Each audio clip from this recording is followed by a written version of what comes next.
আমি বৰপেটা সত্ৰৰ সত্ৰীয়া হিচাপে বৰ আনন্দিত আৰু এই ক্ষেত্ৰত মাননীয় মুখ্যমন্ত্ৰী ডক্টৰ হিমন্ত বিশ্ব শৰ্মাক আমি ধন্যবাদ জ্ঞাপন কৰিছোঁ আৰু তেখেতক আশীৰ্বাদ যাচিছোঁ।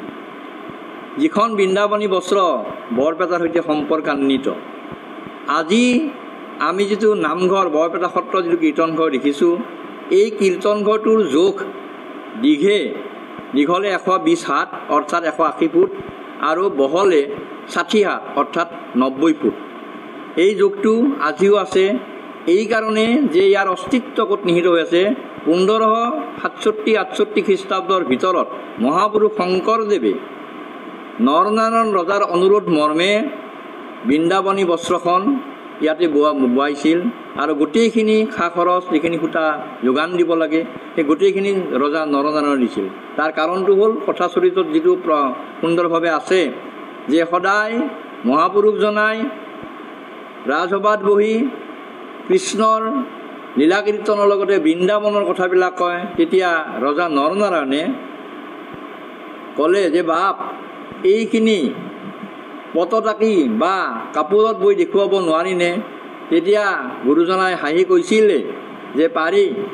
তাঁতিকুচি অৰ্থাৎ আজিৰ বৰপেটা তাঁতিকুচিত মৰল আছে, তেওঁলোকে সুন্দৰ কাপোৰ বয়ন শিল্পত যথেষ্ট আগবঢ়া আৰু গুৰুজনাৰ কথা মতে গোটেই বস্ত্ৰৰ যিখিনি সূতা লাগে, যিখিনি খৰচ লাগে, গোটেইখিনি তেওঁ ৰজাই দিছিলে। আৰু ইয়াতে গোপাল তাঁতীজন আছিল মূল মানুহ, অৰ্থাৎ যিজন পৰৱৰ্তী সময়ত বৰপেটা সত্ৰৰ প্ৰথম সত্ৰাধিকাৰ হৈছিল।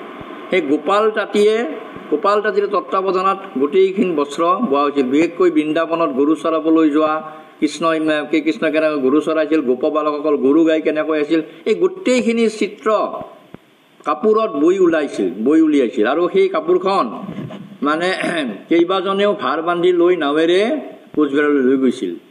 গতিকে সেইকাৰণে যিহেতু বৰপেটা বা সেই সময়ৰ তাঁতিকুচি, আজিৰ বৰপেটা, সেই সময়ৰ তাঁতিকুচিত যিহেতু এই বস্ত্ৰখন বোৱা হৈছিল, গতিকে এই ক্ষেত্ৰত মাননীয় মুখ্যমন্ত্ৰীয়ে লণ্ডন মিউজিয়ামৰ পৰা যি আনিম বুলি কৈছে বা আনিব পাৰে বা 2027 চনত আনিম বুলি কৈছে, এই ক্ষেত্ৰত তেখেতক আমি ধন্যবাদ জ্ঞাপন কৰিছোঁ। আৰু আমি আশা কৰিছোঁ যে অন্ততঃ এই তাঁতিকুচিত বোৱা, বৰপেটা তাঁতিকুচিত বোৱা এই বস্ত্ৰখনে এটা মানে শংকৰদেৱে দি থৈ যোৱা যি অৱদান বা বৰপেটাবাসীৰ যি অৱদান, সেই অৱদানখিনিও নিশ্চিতভাৱে প্ৰকাশ হ'ব, তাকে কামনা কৰিছোঁ।